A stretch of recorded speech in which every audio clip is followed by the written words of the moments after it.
আসসালামু আলাইকুম গাইস। আজকের ভিডিওটা ইন্টারেস্টিং হতে চলেছে। আমরা আজকে বিমানের ফিল নিব। আমরা চলে যাচ্ছি বিমান জাদুঘরে। রিক্সায় করে আমরা বিমান জাদুঘরে চলে আসলাম। তারপর ঢোকার পরে আমার বাবুটা দেখেন বল নিয়ে খেলা করতেছে, সে পড়ে গিয়েছে। এখন বলকে সে শট মারবে। শট দেওয়ার সাথে সাথে আবার আমি বলতেছি বাবা শট দাও।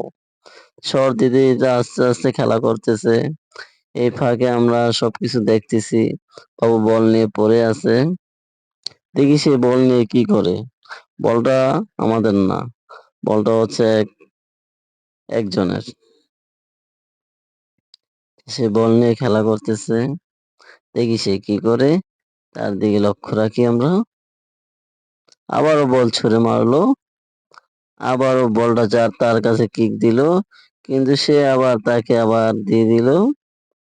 এখন সে আবার বল মারতেছে। দেখেন সে কি করতেছে।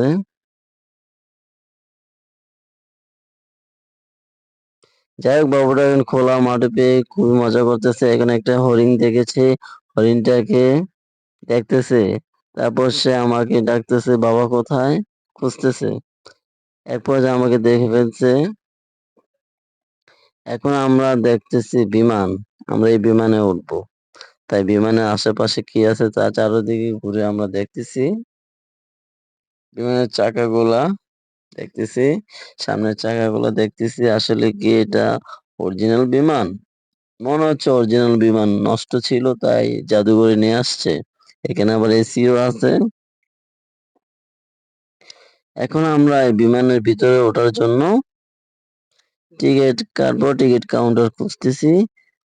তার মধ্যে আশেপাশে আমি বিমানটা খুবই যত্ন সহকারে দেখতেছি, কারণ বিমানে প্রথম দেখলাম, তাই এটা আমি ঘুরে ফিরে দেখতেছি। ঘুরে ঘুরে টিকিট কাউন্টার দেখছি, তার মাঝখানে বাবুরা আবার চলে যাচ্ছে ঘোরার জন্য। তারপর তাকে নিয়ে এসে আমি টিকিট বিমানে আমি টিকিট কাটতেছি, এর মাঝখানে বাবুটা চলে আসলো। আমার টিকিট কাটা শেষ, এখন আমি বিমানের ভিতরে প্রবেশ করব। সবাইকে আমি টাটা দিব। এখন আমি চলে যাচ্ছি দেশের বাইরে, অথচ আমি বিমান জাদুঘরে রয়ে গেলাম। চলে আসলাম ভিতরে। আমার জান পাখিটা দেখেন কি করতেছে। সে আবার বসে বিমানের ফিল নিচ্ছে। তো ভাই ভাই আমি চলে যাচ্ছি দেশের বাইরে। আবার এখন আমি দেখেন আমি পাইলট হয়ে গেলাম। আমি সেই বিমানটা নিয়ে চলে যাচ্ছি, ইউএস বাংলা বিমান নিয়ে চলে যাচ্ছি কক্সবাজার। এখন আমার বাবুটা আবার সে নাকি চলে যাবে, আর থাকবে না বিমানের মধ্যে। তাই আমরা বিমান থেকে চলে যাব এখনই। এখনই আমি নিচে ল্যান্ডিং করতেছি। এই যেখানে আমি ল্যান্ডিং করে চলে আসলাম হযরত শাহজালাল আন্তর্জাতিক বিমানবন্দরে।